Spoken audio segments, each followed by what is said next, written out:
Hello friends. पिछले कुछ video में हम लोगों ने बेसिक स्ट्रक्चर वगैरह के बारे में जाना और अभी इस वीडियो में we are going to see the procedure for amendment कि अमेंडमेंट किस तरह किया जाता है इंडियन कॉन्स्टिट्यूशन के अंदर। So let's go. First, amendment का मतलब क्या है? Any change which occur in the constitution is regarded और रेफर्ड एज अमेंडमेंट। तो कॉन्स्टिट्यूशन के अंदर कोई भी चेंज करना, it can be done only through parliament of course. तो इस चेंज को हम अमेंडमेंट कहेंगे। That can be positive change और निगेटिव चेंज। यूजुअली हम लोग पॉजिटिव चेंज की एक्सपेक्टेशन रखते हैं, लेकिन कई बार निगेटिव चेंजेस भी होते हैं। So it is according to the time. So that's not the matter. So article 368, जैसे कि हम लोगों ने पिछले वीडियो में भी देखा है, पार्ट 20 के अंदर आर्टिकल 368 प्रोविजन दी है, जिसके अंदर आर्टिकल 368 पार्लियामेंट को एम्पावर करता है कि वो इंडियन कॉन्स्टिट्यूशन के अंदर चेंजेस कर सके। So that it begins from here. और 1973 में ही केशवानंद भारती केस में हम लोगों ने देखा कि इंडियन जुडिशरी ने फर्स्ट टाइम बेसिक स्ट्रक्चर नाम की कंसेप्ट लेकर आए। First time this basic structure begin, और कहा कि जो जहां पर कॉन्स्टिट्यूशन का बेस है, उस बेस को आप चेंज नहीं कर सकते, उसको छोड़कर आप बाकी जो चाहे वो चेंज कर सकते हैं। और इंडियन कॉन्स्टिट्यूशन की पेक्युलरिटी, स्पेशलिटी ये है कि ये ना ही पूरी तरह से फ्लेक्सिबल है और ना ही पूरी तरह से रिजिड है। Both are rejected. तो क्या है? सिंथेसिस। सिंथेसिस मतलब पार्टली फ्लेक्सिबल, पार्टली रिजिड, दोनों भी है। तो एक तरह से कॉन्स्टिट्यूशन में चेंजेस करना आसान है और दूसरी वो उसी कॉन्स्टिट्यूशन में चेंजेस करना मुश्किल भी। फॉर एग्जाम्पल, जब कोई बिल पास करना होता है तो पार्लियामेंट को सिर्फ सिंपल मेजॉरिटी चाहिए उस बिल को पास करने के लिए, लेकिन उसी वक्त जब पार्लियामेंट को कोई अमेंडमेंट करना हो, कॉन्स्टिट्यूशन के अंदर कोई चेंज करना हो, सो इट बिकम्स डिफिकल्ट, क्योंकि उस वक्त पार्लियामेंट को लोकसभा और राज्यसभा दोनों हाउसेस में सेपरेटली 2/3 ऑफ द मेजॉरिटी से उस अमेंडमेंट को पास करना होता है। So it becomes very difficult for the parliament. So यहां पर हम थोड़ी सी रिजिडिटी कह सकते हैं। और उससे भी आगे अगर हम कहें तो जब कोई फेडरल बिल होता है जहां पर स्टेट्स को भी उसमें इन्वॉल्व करना होता है, तो उस वक्त पार्लियामेंट के अलावा देश में जितने भी स्टेट्स हैं, उन सभी स्टेट्स में से एटलीस्ट 50% स्टेट ने इस अमेंडमेंट का सपोर्ट करना जरूरी है। अगर वो सपोर्ट नहीं करते तो फिर again that bill can not be passed. So this is the thing. So amendment can be initiated only by parliament and specifically any house.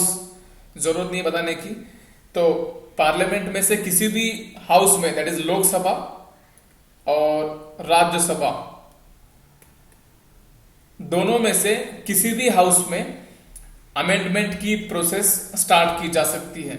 उसके लिए सबसे पहले बिल इंट्रोड्यूस करना पड़ता है, that will initiate the process.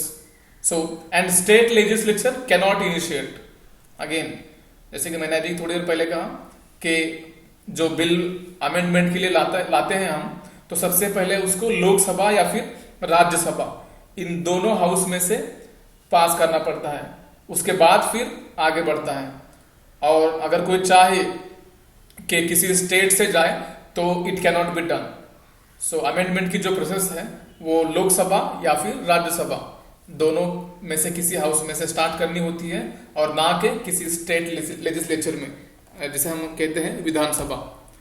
So bill is introduce by minister, by private member, both.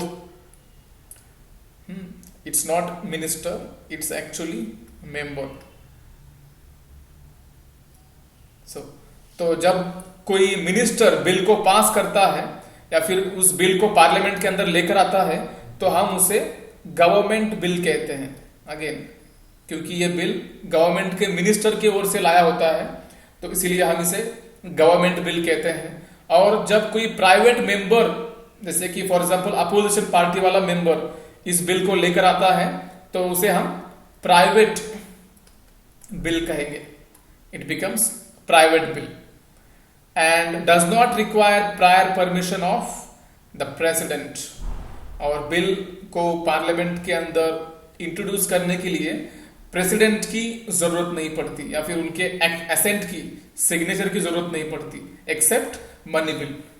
So that is the thing and needs special majority to pass the bill. और इस bill को पास करने के लिए हमें स्पेशल मेजोरिटी की जरूरत पड़ती है। Now what is special majority? Special majority that is 2/3 of the total members of the parliament, specifically present members we can say 2/3।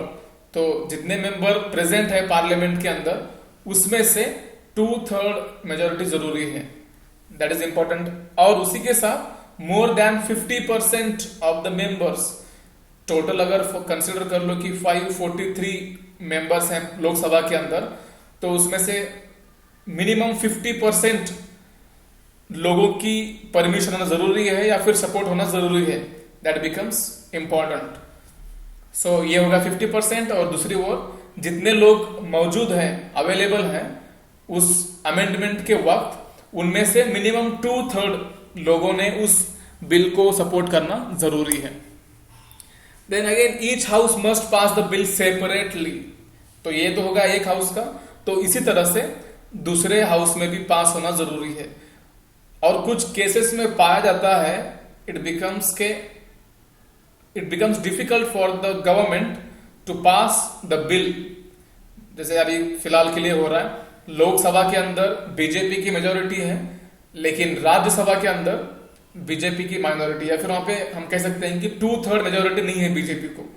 तो इसीलिए लोकसभा में तो कोई भी बिल या फिर कोई भी अमेंडमेंट आराम से पास हो जाएगा, लेकिन जब वो राज्यसभा में जाता है तो वहां पे बीजेपी के मेंबर्स कम होने की वजह से वहां पर प्रॉब्लम क्रिएट होती है और कई बार हमें डेडलॉक का सामना करना पड़ता है।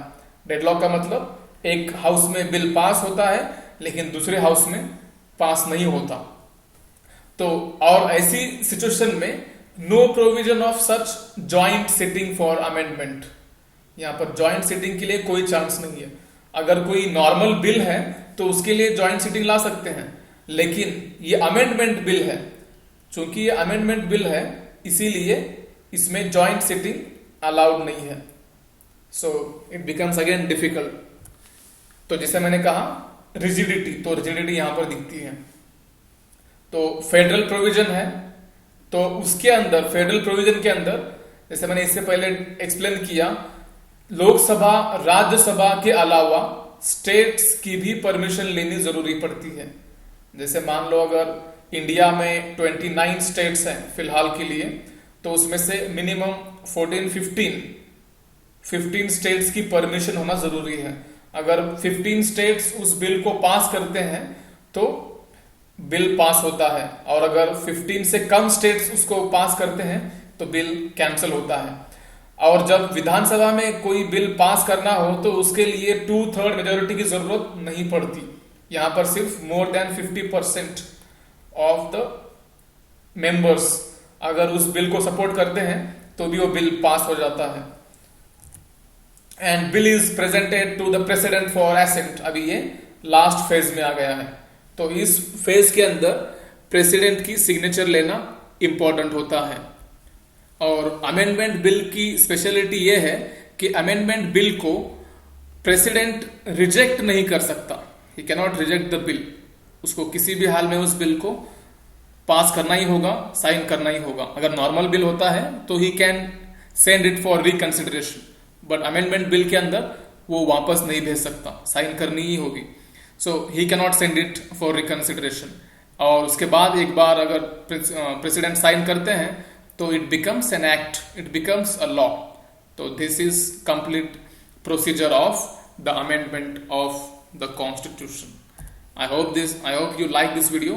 So if you want more videos, so you can subscribe to our YouTube channel Simple Concept and go to studylearn.in.